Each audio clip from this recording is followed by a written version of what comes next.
Bueno, habíamos hablado de un transformador de 25 kVA, 480, de 480 volt de entrada, 240 de salida, 60 Hz. Bueno, acá está el ensayo. Vamos a hacer el ensayo de vacío con el secundario, con una parte del transformador abierta. Y en este caso, al aplicar una tensión nominal en uno de los lados del transformador, se hace el ensayo. En este caso,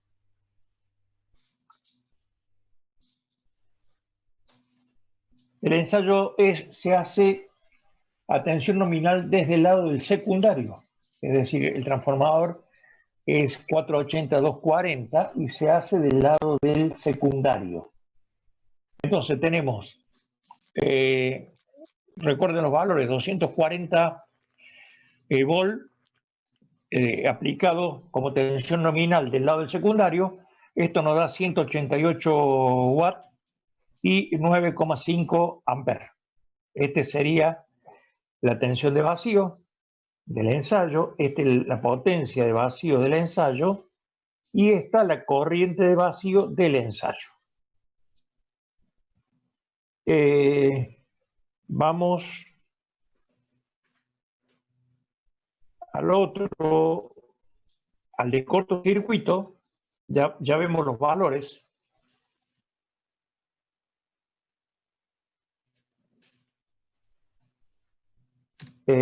Hacemos el ensayo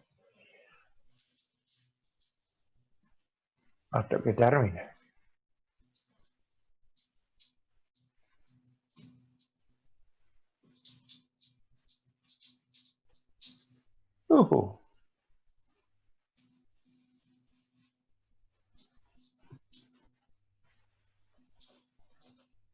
Vamos de nuevo. No lo estamos viendo, ingeniero. Seguimos viendo la misma pantalla, Gerardo, del ensayo de vacío. Bueno, perdón. Entonces, vamos para atrás.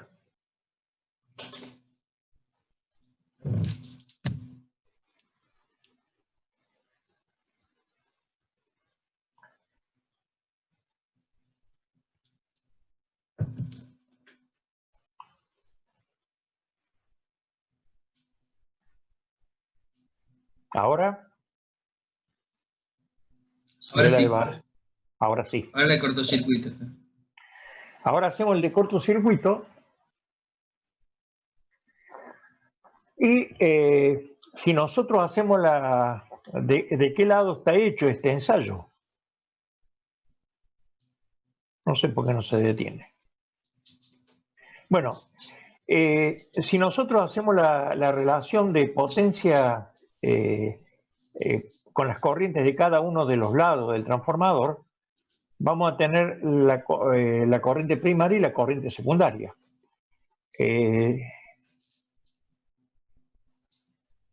Bueno, lo paré acá, ¿no? Y acá el ensayo, si nosotros hacemos la relación de 25 kVA o 25.000 volt-ampere dividido 480, me va a dar los 52 amperes que tiene del lado del primario. Es decir, este ensayo se ha hecho del lado del primario. Acá tenemos algunos números que no nos van a conseguir exactamente, porque si el transformador es 480-240, la relación de transformación sería 2. ¿Correcto? Y si la corriente nominal del primario es 52 amperes, la del secundario tendría que ser 104, y acá da 103,7. Bueno, como ustedes saben, el MATLAB trabaja resuelve todo con un número de decimales que normalmente no manejamos. Pero aceptemos que estaría correcto de esta manera. Bueno, hecho el ensayo, lo que pide el problema es hacer el circuito equivalente. Vamos a verlo, a ver si lo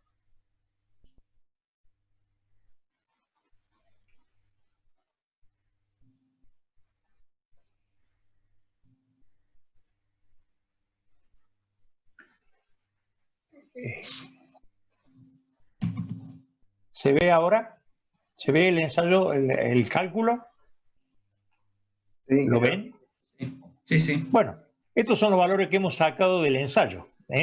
Digamos, el ensayo que acabamos de hacer con Simulink, hemos copiado la pantalla y le hemos pegado acá en este PowerPoint para que lo vayamos viendo. La tensión de vacío 240, 188 la potencia de vacío y 9,5 la corriente de vacío. Estos son los resultados del ensayo. ¿Por qué decimos que lo hicimos del secundario? Porque el transformador es 480-240.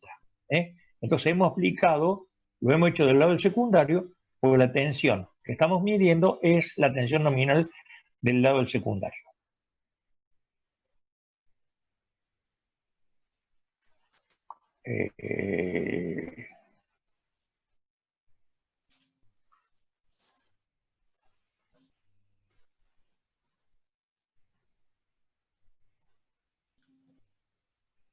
Bueno, acá tenemos los resultados. Esto he pegado una planilla resuelta con Excel, ¿no? Acá arriba están los datos del transformador: 25 kVA, 480 la entrada, 240 la salida, 60 Hz la frecuencia. Hacemos la relación de transformación, tensión primaria con respecto a la secundaria, S da 2. Calculamos la corriente del primario en función de la potencia del transformador sobre la tensión, 52,8. Y la corriente del secundario, con la misma relación con respecto a la tensión del secundario, nos da 104. Este es el número que yo les decía que no coincidían con el valor que nos estaba dando, el resultado que nos estaba dando el Simulink. Bueno, nosotros, acá tengo que calcular la corriente de vacío. Ya vamos a ver cómo llegamos, por qué llegamos a este valor. Porque nosotros del ensayo habíamos visto que daba 9,5. Y si yo la refiero al primario, la tengo que dividir por la relación de transformación. Es decir, que la corriente de vacío referida al primario es 4,75 amperes. Bueno, calculemos la rama en paralelo. Está mal acá, tiene que ser, perdón, la rama en paralelo desde el lado, acá dice del primario, en realidad tiene que ser del secundario. Esto está mal, corríjanlo, por favor, esto es del lado del secundario. Entonces, estamos aplicando los valores que obtuvimos del ensayo. Qué raro que no lo he pegado acá. Bueno, pero los valores del ensayo del lado, reitero, esto que dice primario acá tiene que ser del secundario. Resuelvo con la corriente esos 9,5. Si alguno tiene una calculadora y me ayuda, 9,5 dividido 240 da los 0,0395, o 0,0395, o sea, da ese valor del 3,95 por 10 a la menos 2. Eso está dado en Siemens. A partir de acá, calculo, en función de la potencia que habíamos calculado, que era 188, dividido los 240 al cuadrado, me da 3,26 el valor de la conductancia. Fíjense que yo acá he cargado un valor RM. Como aparecen muchos problemas, le va a aparecer que la parte magnética la toma como, nosotros la tomamos como si fuera una admitancia a ese circuito, al circuito paralelo lo tomamos como si fuera una admitancia. En algunos textos lo toma como si fuera una impedancia de vacío, ¿sí? Bueno, este número, este 306 que está acá, que se repite acá, es un número que es la inversa de ese 3,264, por 10 a la menos 3. En función de eso, determinamos la susceptancia. Acá es donde estaban los errores, por eso está en rojo. y puedo determinar el factor de potencia en vacío en función de esta fórmula, de relacionar la potencia de vacío con respecto a la potencia de vacío, que son los resultados. Todo esto está hecho del lado del secundario. Si ustedes se fijan acá a la derecha, tengo una serie de valores que son los valores por unidad, es decir, he ido resolviendo para verificar los cálculos, ¿no? En función de la tensión, de la potencia de base, tensión de base, impedancia de base y admitancia de base. Esta es la inversa. Bueno, estos valores, fíjense, da 0,0912 sería I sub 0, la admitancia, G sub 0, 0,0752 y la susceptancia 0,09088. ¿Está bien? De la misma manera, con el mismo criterio, calculamos las corrientes en la rama en paralelo, siempre del lado, reitero, esto dice el primario y del lado del secundario. Operamos G sub 0 por U sub 0, 0,783.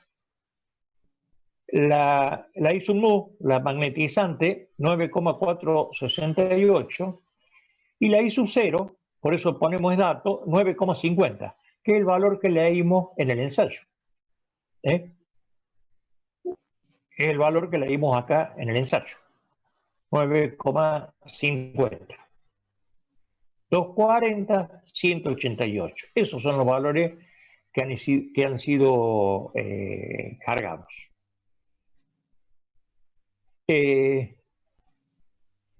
Si ustedes se fijan, cuando llevamos a los valores en tanto por uno, 0,912, la corriente, la admitancia de vacío, la corriente tiene que ser igual en valor absoluto, 0,912. La corriente de vacío con respecto a la admitancia de vacío. La reactancia, perdón, la conductancia, ¿sí?, da 0,0752. Bueno, acá está en la parte verde, 0,752, y la susceptancia, 3,94, que tiene que ser igual. Ese valor 0,09 es lo que está aquí expresado, 0,09. Si las tengo que transferir al primario, es decir, para transferir al primario hay que devolverla, porque eso es lo que me pide el problema, hacer todo referido al primario, hay que transferirla a través de la relación de transformación de A al cuadrado. Este valor A, 2, es al cuadrado, me da 9,90 y sub 0, la conductancia referida al primario da 8,16 por día a la menos 4 en Siemens, ¿sí? Y la susceptancia transferida al primario me da 9,86. Si lo llevo a valores por unidad, fíjense, 0,912, se está correspondiendo, estos valores son iguales que esto. ¿Está bien? ¿Lo estamos entendiendo hasta ahí? Sí, ingeniero. No se oye, padre. Bueno, de la misma manera, transfiero las corrientes al primario y bueno, para transferir tengo que dividir sobre la relación de transformación. Y aquí están transferidas, dividiendo los valores estos para transferirlos al primario, y me da que la corriente de vacío transferida al primario es 4,75, que es el valor con el cual iniciamos el estudio. Esto es dato, porque esto es lo que hemos medido. Nosotros medimos 9,50, transferido al primario me da 4,75, porque la relación de transformación es 2. Y también acá se resaltan los valores en tanto por uno, que son iguales. Esto es una comprobación que normalmente se hace cuando se resuelve un problema. En llevarlo en tanto por uno, yo sé cuáles son los valores que tienen que estar iguales. Estamos aplicando el tanto por uno y la resolución del transformador. ¿Estamos bien hasta acá? Sí, ingeniero. ¿Se entendió? ¿O Sí, sí, alguno ha quedado? ingeniero. Bueno, sigamos. El ensayo de cortocircuito que nosotros hicimos nos daba, para este mismo transformador, nos daba que la corriente, perdón, que la tensión de cortocircuito es 37,2. La corriente de cortocircuito es 52 amperes y la potencia de cortocircuito tomamos 750. Esto es lo que yo les decía de que si la relación es 2, 52 por 2 tienen que dar 104 y acá está dando 103, 103,8. Hay una serie de ajustes con los decimales y todo lo demás, pero a los efectos de lo que queremos mostrar sirve. Bueno, vamos a resolver la rama serie. ¿Está bien? La rama en serie. El ensayo, ¿por qué decimos que lo hemos hecho del lado del primario? Porque la corriente de cortocircuito coincide con la corriente de plena carga del primario. Entonces está hecho del lado del primario. ¿Se dan cuenta cómo determinamos de qué lado está hecho el ensayo? ¿Se ubican?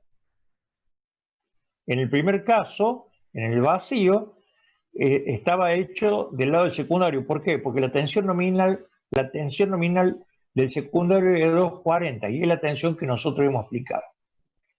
En los ensayos de transformador, el ensayo de vacío o en vacío se hace aplicando la tensión nominal de uno de los lados con el otro lado abierto. Esa es la definición genérica. Después la norma nos dice que se tiene que hacer desde el lado del primario. Se hace del lado del primario, se hace del lado del secundario, perdón, la norma nos dice que se hace del lado del secundario con el primario abierto, porque es una cuestión práctica con respecto a toda la parte instrumental, ¿sí? Cuando nosotros tenemos que ensayar un transformador de 13.200 a 220, bueno, ponemos todos los instrumentos de 220, medimos en 220, y el otro lado tenemos un solo aparato para medir que 13.200. Porque si no tendríamos que poner transformadores, si lo hacemos al revés, tendríamos que poner transformadores de medida, hacer toda la transferencia de los valores que consumen los transformadores y los aparatos de medida para poder hacer la relación, para poder hacer el ensayo como se corresponde. Bueno, vamos a resolver esto, digamos, ¿cómo se resuelve esto? Tenemos los mismos datos, los datos del problema, estamos arrastrando todo esto. Y bueno, aquí calculamos la rama en serie. No tenemos que transferirla porque la hemos hecho del lado del primario. Por eso es importante determinar de qué lado se ha hecho el ensayo para saber qué tengo que transferir, qué parte tengo que transferir y cuál no. Como esto está hecho del lado del primario, los valores que he medido son los valores reales, ¿sí? Bueno, determinamos, acá están todos los datos del problema, Z, la impedancia de cortocircuito, tensión de cortocircuito sobre la corriente de cortocircuito, 0,715 ohm. A partir de acá, acuérdense que la resistencia es donde se consume toda la corriente del ensayo de cortocircuito, entonces tenemos la potencia de cortocircuito dividido la corriente de cortocircuito al cuadrado, Joule, 0,277, y la reactancia de cortocircuito la determinamos con la raíz cuadrada de la impedancia menos la resistencia y nos da 0,659. De la misma manera calculamos el coseno phi del ensayo de cortocircuito. Hemos determinado todos los valores, pero como acá me pide el circuito equivalente repartido, acuérdense de que siempre decimos que la resistencia total de cortocircuito decimos de que asignamos la mitad de la resistencia para el primario y la mitad para el secundario. Es decir, que la resistencia de cortocircuito es igual de los dos lados, 50% del lado del primario y 50% del lado del secundario. Bueno, es lo que hemos hecho acá. este 277, 0,277, dividido 2 da de este valor, 13,8. Entonces, la resistencia del secundario referida al primario vale también 0,1387. Para saber cuál es la resistencia del secundario, divido por la relación de transformación, al cuadrado. 0,347. Lo mismo hago con la parte de reactancia. Asigno la mitad a cada lado del transformador y a través de la reactancia, de la relación de transformación al cuadrado, aplico el valor que le hemos asignado a la resistencia del secundario. Esto es lo que está explicado. Este es el circuito equivalente de este transformador. X1, si nos vamos para atrás, vale 0,33, ¿sí? Y la resistencia es 1387. En el secundario vale X2 0,824 ohm y la R2 0,347.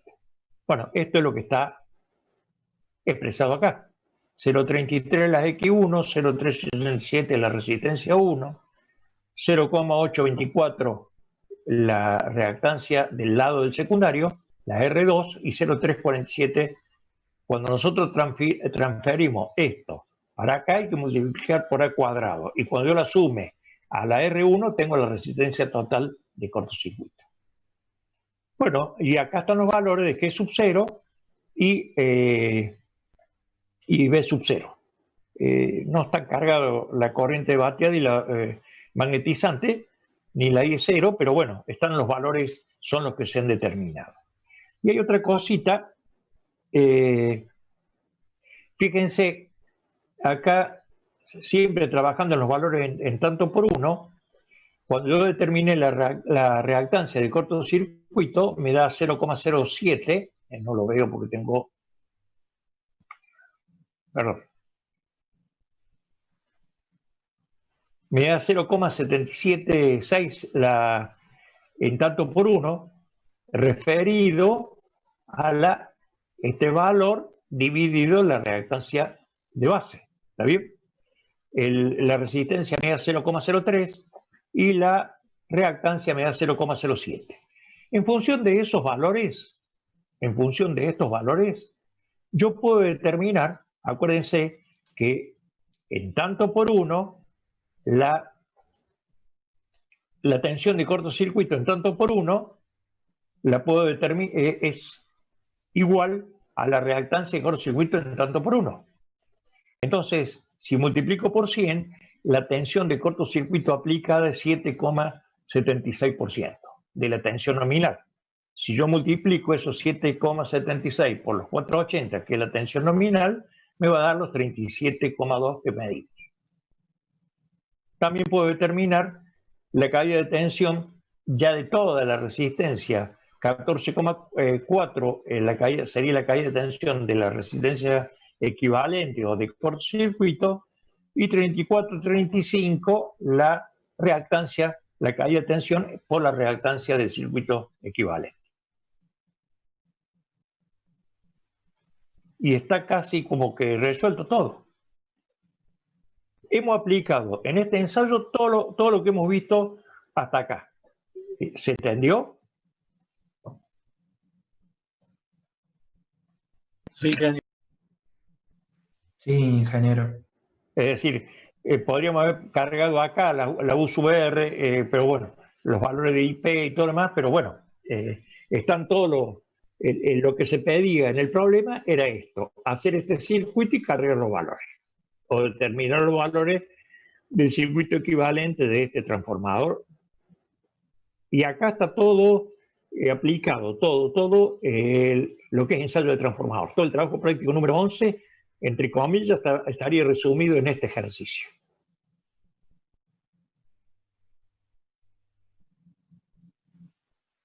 Bueno, se han quedado callados como perros que ven bote, ¿no? Con los ojos grandes, abiertos. No los veo a todos, pero más o menos por ahí viene la mano. Bueno, seguramente nos vamos a tener que volver a conectar. ¿Se entendió? A todos les ha llegado, todos lo tienen, todos lo han bajado. Por supuesto que se escuchan consultas, ¿no?, al respecto, para ver cómo se ha determinado todo esto. Si estamos bien, damos vuelta a la página. ¿Estamos? Sí, ingeniero. Bueno, vamos a ver todo lo que han estado viendo ustedes ahora, hasta ahora. ¿Y dónde lo tengo yo a eso?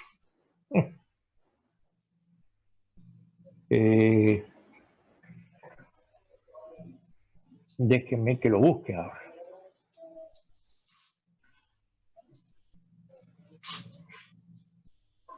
Archivo, vamos a ver.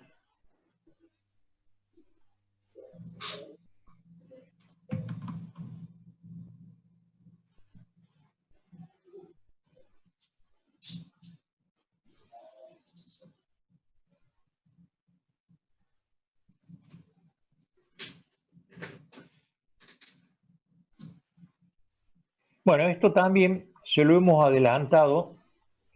¿Lo ven? Transformador trifásico. ¿Lo están viendo? Ahí se ve. Sí, sí. Bueno, lo que vamos a ver ahora es toda la parte práctica para poder resolver los problemas que se presentan con los transformadores trifásicos. Hola, llamo. Tengo visita de todos los nietos, así que sigamos.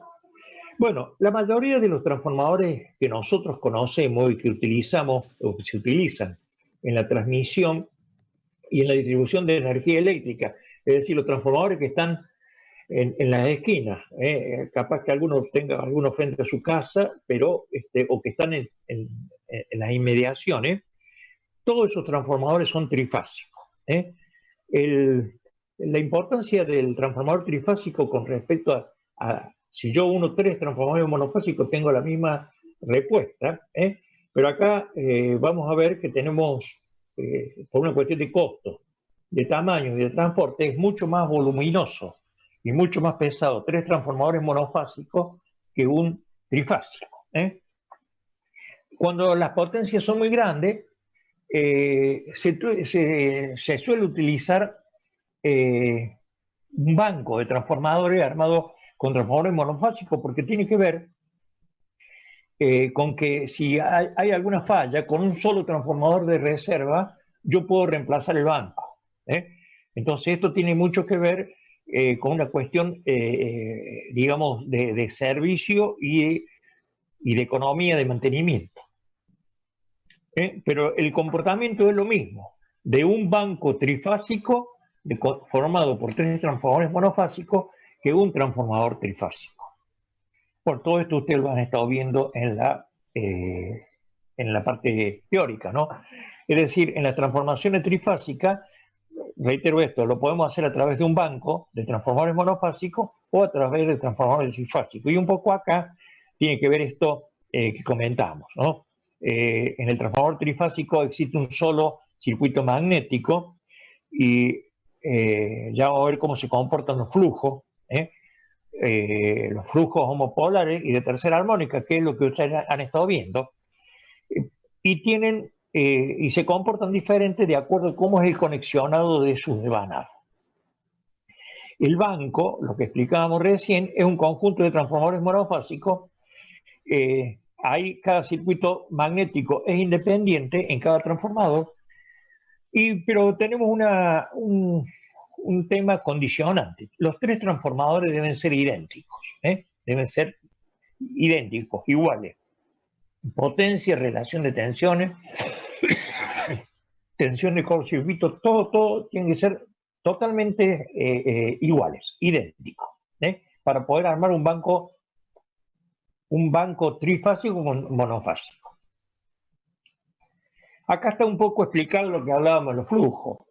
Si yo junto tres transformadores, fíjense que tenemos tres transformadores unidos, en la figura A se están indicando en azul los sentidos de los flujos, y en la columna central la sumatoria de esos flujos es 0. Entonces,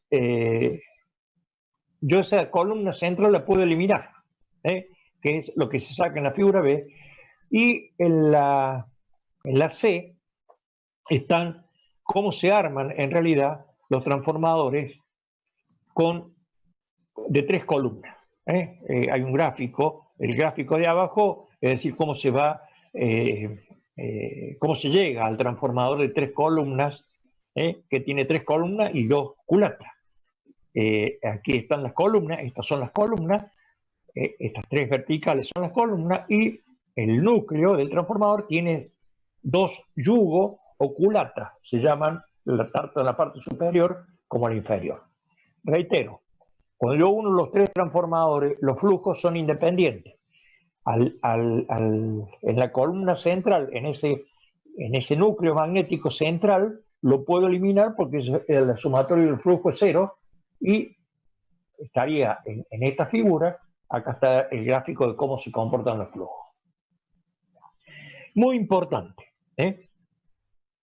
toda la teoría que nosotros vimos, que acabamos de ver, para transformadores monofásicos, es válida para los trifásicos, teniendo en cuenta que las magnitudes que ahí aparecen hacen referencia, y esto es muy importante que lo tomen en cuenta siempre, siempre se hace referencia a los valores de fase. De acuerdo a cómo yo los vaya a conectar son los resultados. Pero siempre este transformador son tres transformadores monofásicos. Lo que estoy aprovechando el núcleo magnético común. Pero son tres transformadores monofásicos. En cada parte se arma el transformador. Acá tenemos ya un núcleo armado con la culata o yugo, el núcleo es todo esto, tres columnas, y sobre ellas se bobina. El bobinado de baja tensión, el de baja tensión siempre más cerca de la parte magnética, porque es más fácil aislarlo, y el bobinado de alta tensión en la parte exterior, por encima del otro. Acá decimos lo mismo que dijimos recién, estos núcleos son los más utilizados porque emplean la menor cantidad de chapa magnética y tienen, evidentemente, al haber menor cantidad de chapa, hay menos pérdida.